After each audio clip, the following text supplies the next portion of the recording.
Bienvenidos a La Otra Aventura, un espacio dedicado al mundo de los libros. Francis Bacon dijo que la antigüedad del tiempo es la juventud del mundo.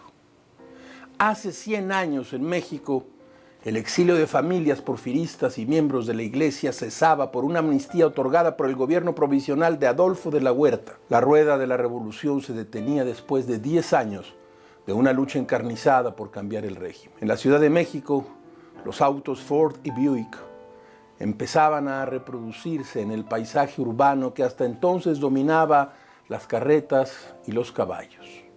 El tranvía, la radio y el fútbol eran novedades que se irían afianzando en una sociedad en vías de pacificación. Hace 100 años, Álvaro Obregón daba por terminada la revolución con el Tratado de Bucareli. Se abrían las puertas a la inversión extranjera y se celebraban por todo lo alto escasos 3 años sin sacudimientos políticos de consideración. El sueño modernista del esplendor porfiriano daba lugar a la vanguardia. En 1923, hace 100 años, un muchacho de Sinaloa de 19 años, que se llamaba Gilberto Owen, escribió su libro Desvelo, obra fundadora del grupo llamado Los Contemporáneos, que se conocería hasta después de su muerte, confirmando su vocación de poeta, vamos a decir, maldito, su vocación por el olvido. Vamos doblados por el viento como los mástiles de un barco muy pequeño, pero nos amamos tanto, escribió en su poema Lunes.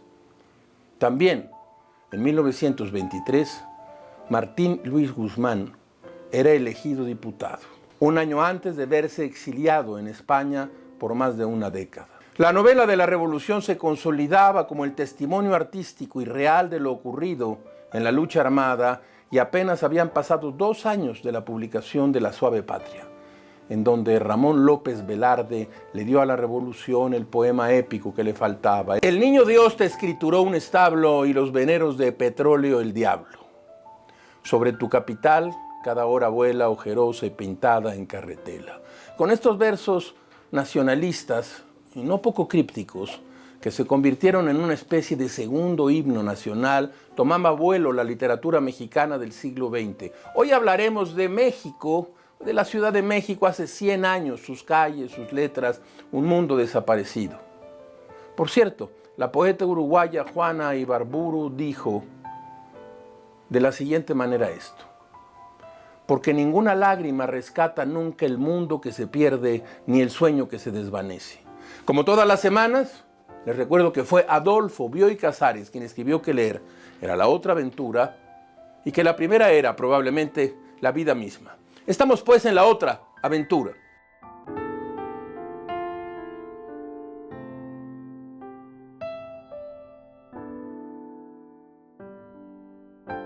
Traigo aquí una estampa del México de hace un siglo. En el año de 1923, en junio, se organizaron las fiestas de la primavera en la Ciudad de México. Habían pasado 3 años del asesinato de Carranza en Tlaxcalaltongo y el gobierno de Álvaro Obregón recibía a los representantes del gobierno Warren C. Harding para negociar las condiciones bajo las cuales el gobierno de Washington reconocería a México. Multitudes de capitalinos de todos los niveles sociales fueron espectadores de este acto.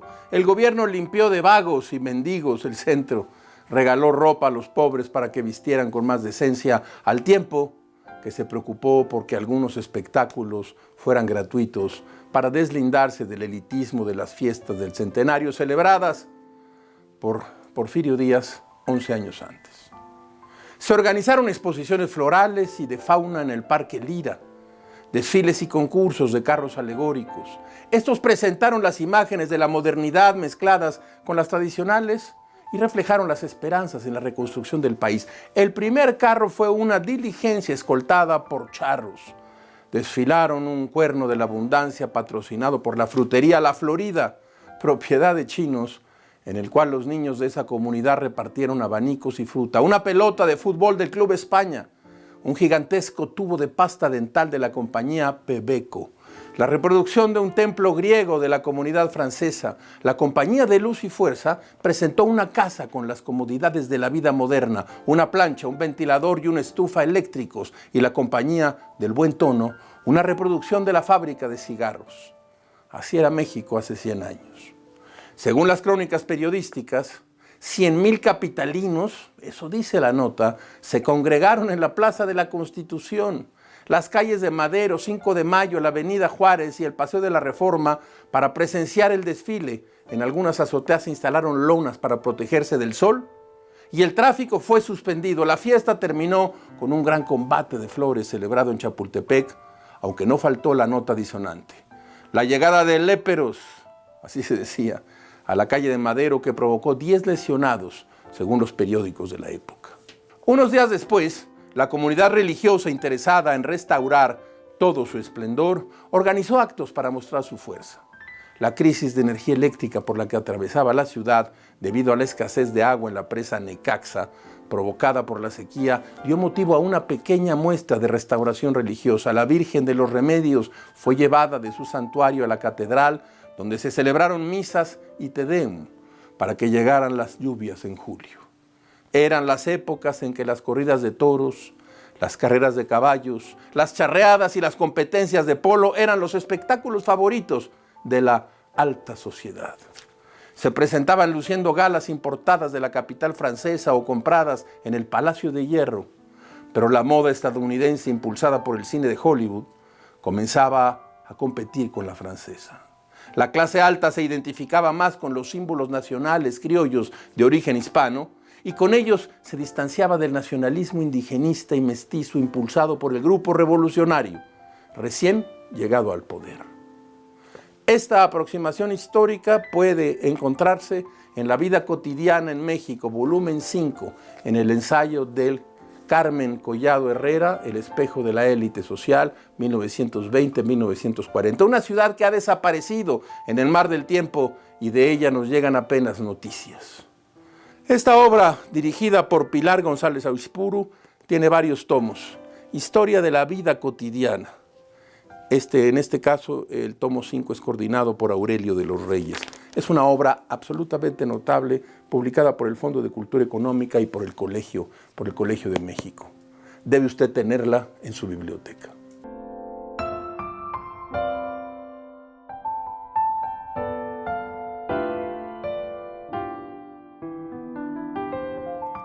En 1925 comienza a prepararse el terreno para la irrupción de una revista que habría de cambiar el panorama y el curso de las letras mexicanas modernas, contemporáneos. Los miembros de este famoso grupo sin grupo, como ellos mismos se llamaban, con un dejo de ironía y de soberbia, frente a sus adversarios, empiezan a publicar sus primeros libros importantes, como se llama Guillermo Sheridan en Los Contemporáneos ayer.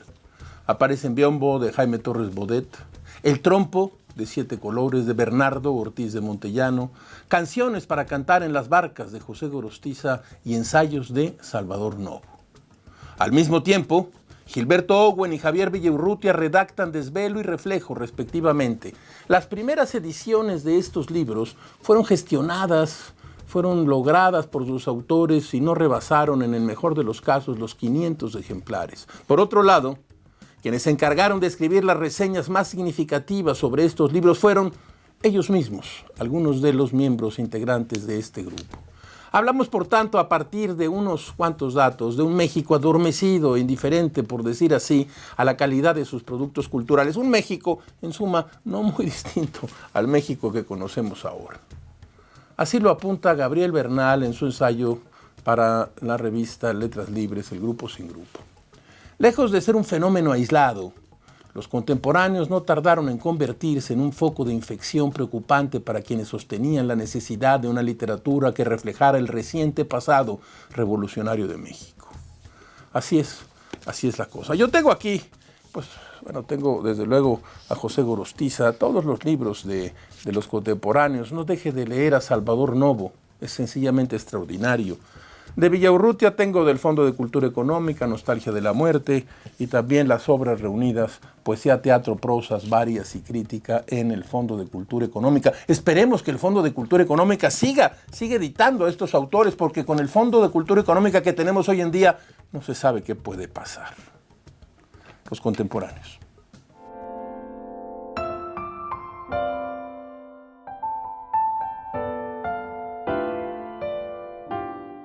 Una de las piezas de mayor trascendencia en las letras mexicanas se escribió en el año de 1921 con motivo de la celebración de la consumación de la independencia. Me refiero, por supuesto, a La suave patria de Ramón López Velarde. Cuenta José Emilio Pacheco que López Velarde escribió estos versos por encargo de Álvaro Obregón, el poeta nacido en Jerez de García Salinas, Zacatecas. Murió al poco tiempo de haber escrito esta pieza fundamental de la poesía moderna mexicana. Su muerte, a los 33 años, dejó como su propia obra poética una ventana abierta hacia el misterio que ronda su figura y su pensamiento.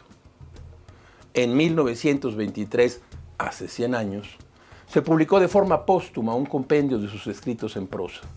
A manera de prólogo se colocaron los versos de José Juan Tablada titulados Retablo a la memoria de López Velarde. En la última estrofa del poema, Tablada escribió: un gran cirio en la sombra llora y arde por él, y entre murmullos feligreses de suspiros, de llantos y de peces, dice una voz al ánimo cobarde: qué triste será la tarde cuando a México regrese sin ver a López Velarde. En 1927, para la revista La Voz Nueva, José Gorostiza escribió: nadie quería confesarlo, pero la muerte de Ramón fue una tragedia pavorosa. Ahora puedo decirlo, la muerte no fue para él un accidente natural de la vida, sino el golpe repentino e inexplicable que, de vez en vez, tienta la resignación de los hombres. En 1991, en la revista Vuelta se publicó el artículo sobre la muerte de López Velarde. Allí, Guillermo Sheridan asegura que hay suficientes pistas en textos como La flor punitiva, Candil y Meditación de la Alameda, como para tener una sospecha razonable de que la muerte de López Velarde fue consecuencia de la sífilis. Sheridan menciona que ocuparse de los motivos de la muerte de López Velarde es también un asunto de cultura, pues los asuntos médicos revelan también las formas, costumbres y pensamientos de una época. La sensación de culpa por haber adquirido aquella enfermedad pudo ser un motivo determinante en la escritura del poeta. En 1988, José Emilio Pacheco interpeló al poeta en un texto titulado La prisionera del Valle de México. Allí, Pacheco se confesó de esta forma, escuche usted: queremos entrar a saco en tus papeles privados, revisar tus sábanas, descubrir tus huellas genitales. Has caído en manos de la policía judicial literaria. Llamamos investigación a lo que si estuvieras vivo repudiarías como chisme. Libelo, asalto inadmisible a tu intimidad. Tú tienes la culpa por haber escrito esos libros maravillosos. Tengo aquí el libro de Ramón López Velarde, escrito por José Emilio Pacheco, La lumbre inmóvil, y publicado por la editorial Era.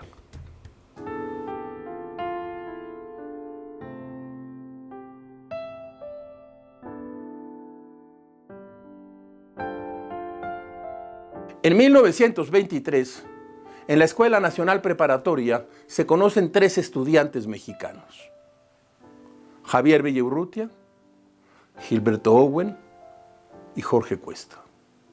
Junto con José Gorostiza y Jaime Torres Bodet, serían los encargados de divulgar la estética vanguardista desde la revista y el Teatro Ulises, patrocinado por una gran mecenas, Antonieta Rivas Mercado. Hemos traído aquí un acercamiento a su poesía en prosa, piedra angular de una literatura importantísima en el siglo XX. En su libro Línea dejó escrito estos versos como premonición de la muerte prematura de su mejor amigo, Jorge Cuesta, y de la suya. Hay una lámpara a la derecha, ¿acaso el sol? En ella se suicidan mariposas de rostros mal recordados. Disfrute de la voz poética de Gilberto Owen en su poema Interior. Escuche usted. Las cosas que entran por el silencio empiezan a llegar al cuarto. Lo sabemos porque nos dejamos olvidados allá adentro los ojos. La soledad llega por los espejos vacíos, la muerte baja de los cuadros, rompiendo sus vitrinas de museo. Los rincones se abren como granadas para que entre el grillo con sus alfileres y, aunque nos olvidemos de apagar la luz, la oscuridad da una luz negra más potente que eclipsa a la otra. Pero no son estas las cosas que entran por el silencio, sino otras más sutiles aún. Si nos hubiéramos dejado olvidada también la boca, sabríamos nombrarlas. Para sugerirlas, los perceptistas aconsejan hablar de paralelas que, sin dejar de serlo, se encuentran y se besan. Pero los niños que resuelven ecuaciones de segundo grado se suicidan siempre en cuanto llegan a los 80 años. Y preferimos por eso mirar sin nombres lo que entra por el silencio y dejar que todos sigan afirmando que 2 y 2 son 4.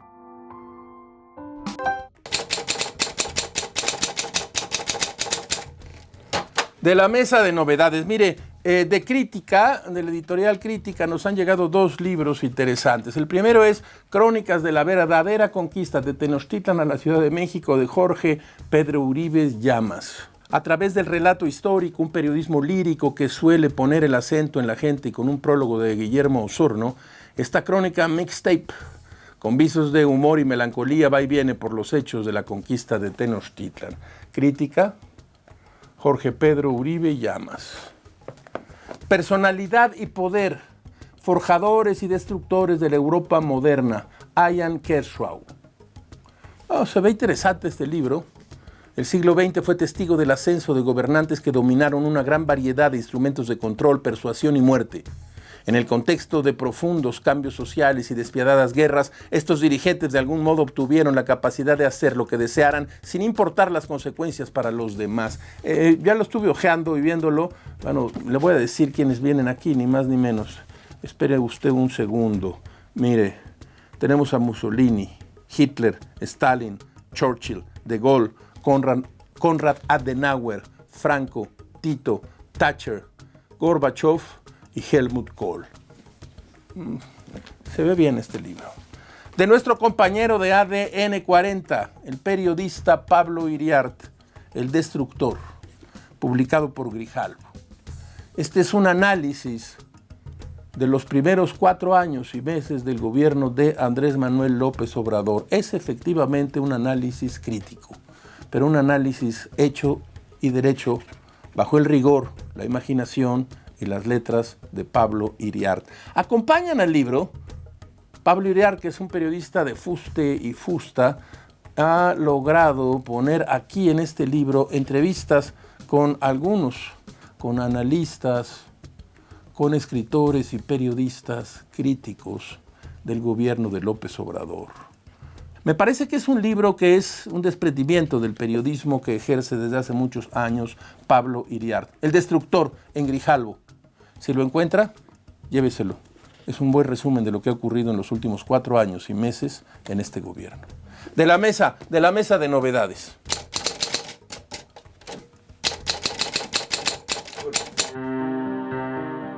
En sus notas sobre poesía, que hoy se usa de prólogo a su corta pero brillante obra, José Gorostiza escribió sus motivos para entregarse a la literatura y sobre el papel de la poesía para el hombre moderno. Ahí dice: tal vez el hombre hoy, apiñado a centenares de miles, a millones en la estrechez de las grandes ciudades, no es ya como el hombre de otros tiempos. El hombre no vive, como solía, en la frecuentación de la naturaleza. El cielo no entra ahora a grandes pedazos azules, apaletadas en la composición de la ciudad.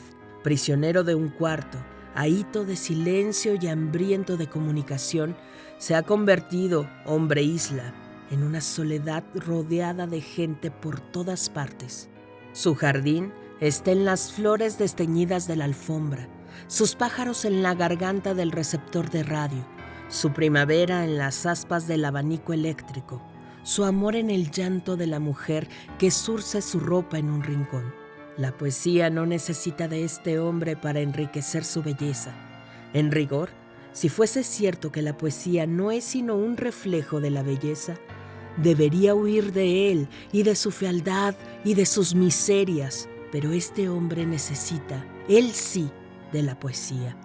que sople sobre su vida y la embellezca, que la salve de los tremendos infortunios que la amenazan y la haga digna de ser llevada con orgullo sobre los hombros.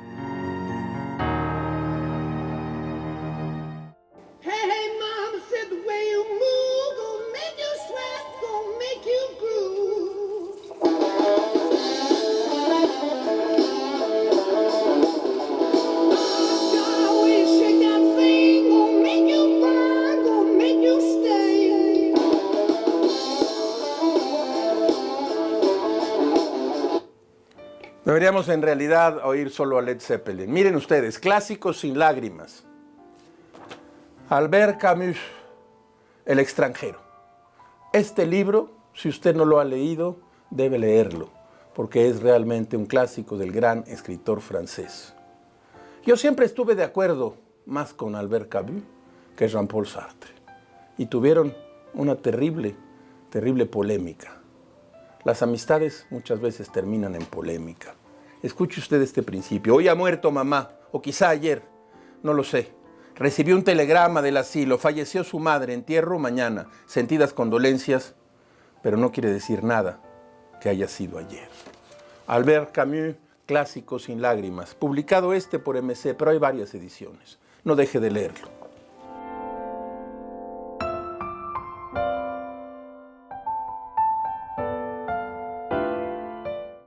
La década de 1920 en México fue un periodo de gran agitación.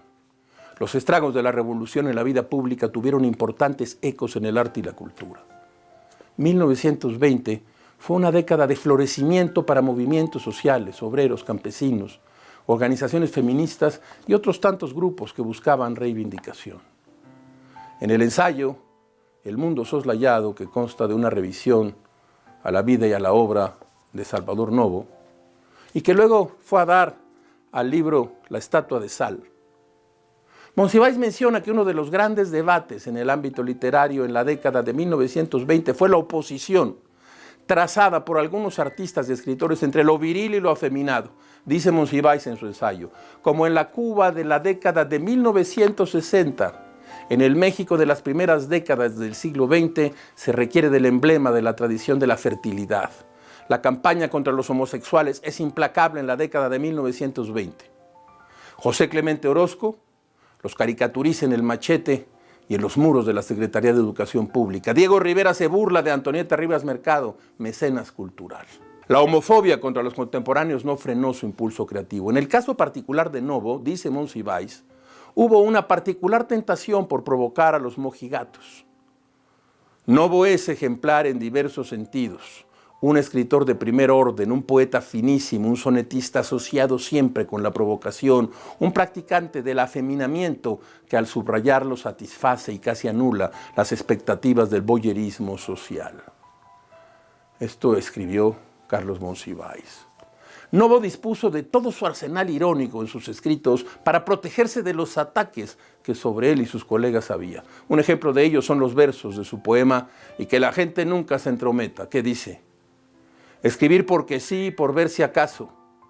Se hace un soneto más que nada valga para matar el tiempo y porque salga.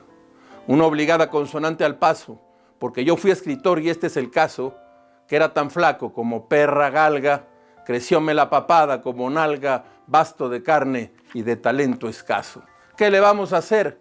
Ganar dinero y que la gente nunca se entrometa en ver si le cedes tu cuero. Un escritor genial, un gran poeta, desde los tiempos del señor Madero, es tanto como hacerse la puñeta. El ensayo Un mundo soslayado puede encontrarse como prólogo a la autobiografía de Salvador Novo titulada La estatua de sal, que les recomiendo de veras no perderse y que se encuentra publicada en el Fondo de Cultura Económica. Yo tengo esta edición reciente. La estatua de sal, Salvador Novo, con un prólogo de Carlos Monsiváis.